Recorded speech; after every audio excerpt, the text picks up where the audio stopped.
Assalamualaikum warahmatullahi wabarakatuh. Selamat pagi anak ibu semuanya. Apa kabar hari ini?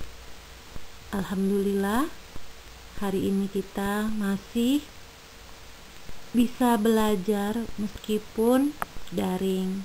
Tetapi anak ibu tetap harus selalu semangat ya, dan selalu menjaga kesehatan. Baiklah, hari ini kita belajar tematik tema 3, subtema 1, penemuan yang mengubah dunia. Sebelum kita memulai belajar, marilah kita berdoa bersama-sama.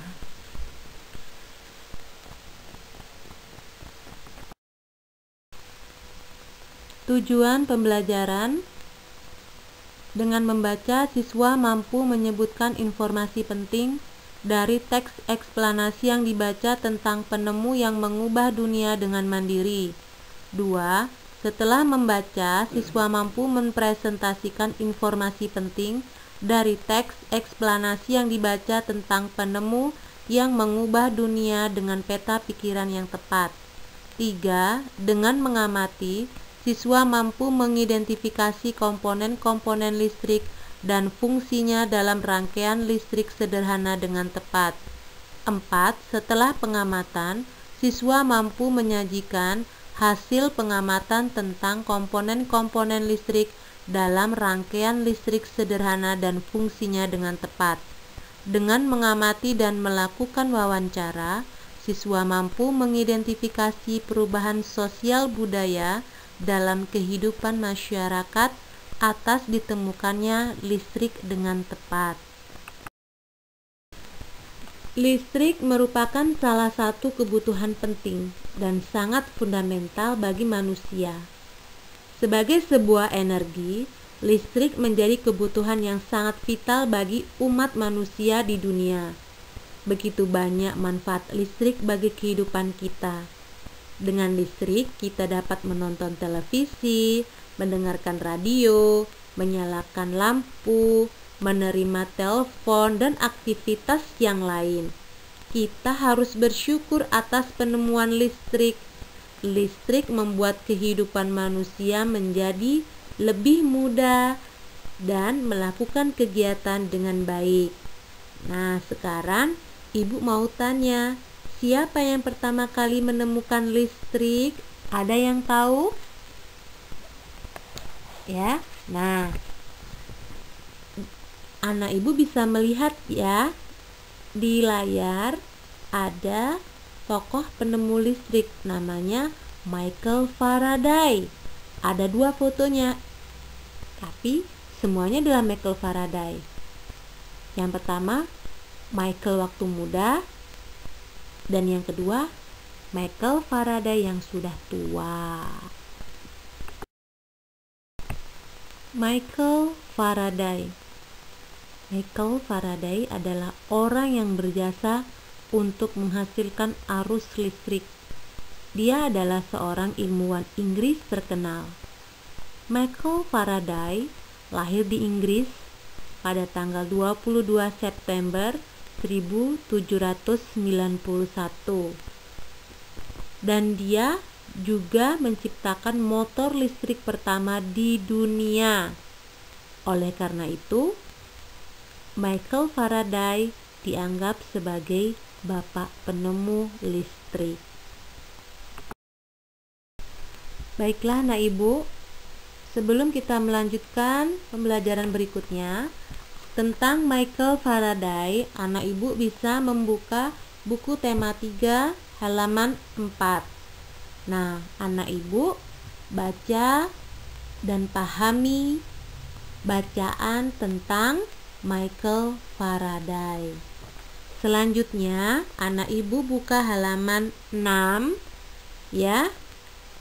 Distribusi listrik ke rumah-rumah penduduk. Nah, di situ ada gambar pembangkit listrik.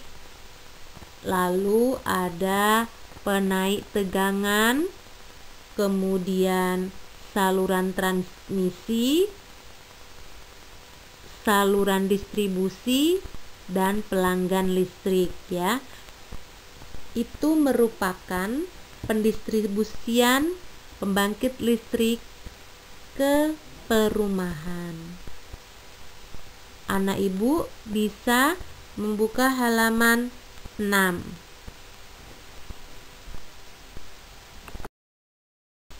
Ibu jelaskan secara singkat dari gambar yang sebelumnya anak ibu lihat. Jadi secara sederhana skema sebagai berikut: pembangkit listrik, transmisi, distribusi, kemudian konsumen, pengguna. Nah, nanti setelah ini ibu akan jelaskan ya yang ada pada halaman 6. Di situ ada fungsi bagian jaringan listrik. Anak ibu bisa mencatatnya di halaman 7, nama dan fungsi ya, tabel ya, di situ yang tabel halaman 7 sudah. Nah, nanti anak ibu isi ya sesuai dengan yang akan ibu jelaskan setelah ini. Yang pertama adalah pembangkit listrik. Adalah proses di mana listrik dibangkitkan. Listrik adalah suatu energi yang paling mudah didapat dari sumber energi yang lain, atau mempunyai fungsi memproduksi dan membangkit tenaga listrik di berbagai sumber tenaga. Anak ibu bisa menuliskannya pada tabel yang ada di halaman 7 ya. Di situ nama pembangkit listrik, fungsinya sudah ada ya, yang ibu beri tanda warna kuning, anak ibu tulis di buku. Baiklah, selanjutnya yang kedua adalah saluran transmisi. Adalah penyaluran listrik dari pembangkit. Tegangan dari pembangkit dinaikkan menjadi tegangan standar transmisi di Indonesia. Saluran transmisi berfungsi untuk mengalirkan tenaga dari suatu tempat ke tempat lain. Distribusi listrik atau gardu distribusi adalah proses penyaluran dari transmisi hingga konsumen. Mempunyai fungsi menghubungkan jaringan ke konsumen untuk membagikan tenaga listrik pada beban atau konsumen, baik konsumen tegangan menengah maupun tegangan rendah. Keempat, switch yard berfungsi untuk mengatur aliran daya listrik dari saluran transmisi lainnya yang kemudian didistribusikan ke konsumen sebagai tempat kontrol, sebagai pengaman operasi sistem. Selanjutnya yang terakhir yaitu gardu induk berfungsi sebagai sistem tenaga, yaitu mentransformasikan daya listrik dari tegangan tinggi ke tegangan menengah atau sebaliknya. Nah, anak ibu ya, jangan lupa ditulis ya di halaman 7.